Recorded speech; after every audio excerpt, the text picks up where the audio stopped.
Praise the lord. మార్చి 26వ తేదీ 2025. ఈరోజు దేవుని వాగ్దానము. ప్రాకారము లేక పాడైన పురము ఎంతో, తన మనసును అణుచుకొనలేని వాడును అంతే. సామెతల గ్రంథము 25వ అధ్యాయం 28వ వచనం. ఈ వాక్యం ద్వారా మనం తెలుసుకోవాల్సిన విషయం ఏంటంటే, ప్రాకారము లేకపోతే ఎంత అందమైన పట్టణమైనా, ఎంత అందమైన ఇల్లైనా పాడైపోతుంది.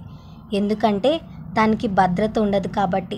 రకరకాల జంతువులు, దొంగలు దాంట్లోనికి వెళ్ళి దానిని పాడు చేస్తారు. అందుకే ప్రాకారం చాలా ముఖ్యం. అది చిన్న ఇల్లైనా, పెద్ద రాజభవనమైనా.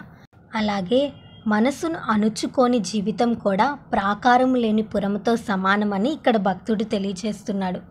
నీ మనసును అణుచుకోకపోతే ప్రాకారము లేని పురం ఎలా ధ్వంసం చేయబడుతుందో నీ జీవితం కూడా అలానే ధ్వంసం చేయబడుతుంది. మనసును మన స్వాధీనంలో ఉంచుకోవాలి. శరీరానుసారమైన మనసు ఉంటుంది, ఆత్మీయానుసారమైన మనసు ఉంటుంది.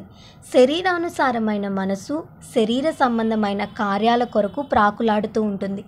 శరీర కార్యాలు మనకు నష్టాన్ని కలుగు చేస్తాయి, దేవునికి దూరంగా చేస్తాయి, సాతానికి దాసులుగా చేస్తాయి, నరకానికి మనల్ని పాత్రులుగా చేరుస్తాయి, మన జీవితాలను భ్రష్టు పట్టిస్తాయి.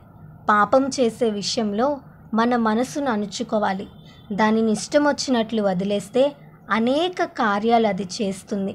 కాబట్టి దేవుని వాక్యం చేత దేవుని సన్నిధిలోనికి వచ్చి మనల్ని మనం దేవునికి అప్పగించుకున్నప్పుడు మన జీవితాలకు ప్రాకారం వేసుకున్న వారం అవుతాం. అప్పుడు మన జీవితాలు సంతోషంగా, సౌభాగ్యంగా, దేవునికి మహిమకరంగా ఉంటాయి. ముఖ్యంగా యవ్వన కాలంలో మనసును అణుచుకోవటం చాలా అవసరం. ఎందుకంటే యవ్వన కాలంలో ఎక్కువగా పాపం చేయడానికి అవకాశం ఉంటుంది.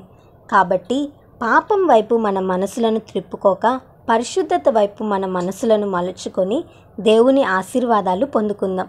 ఈ వాగ్దానం దేవుడు మనందరి జీవితంలో నెరవేర్చునుగాక. ఆమేన్. ఈ వీడియో మీకు దీవెనకరంగా, ఆశీర్వాదకరంగా అనిపించినట్లయితే లైక్ చేయండి, షేర్ చేయండి, కామెంట్ చేయండి, సబ్స్క్రైబ్ చేసుకోండి.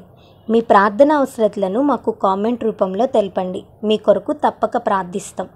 God bless you.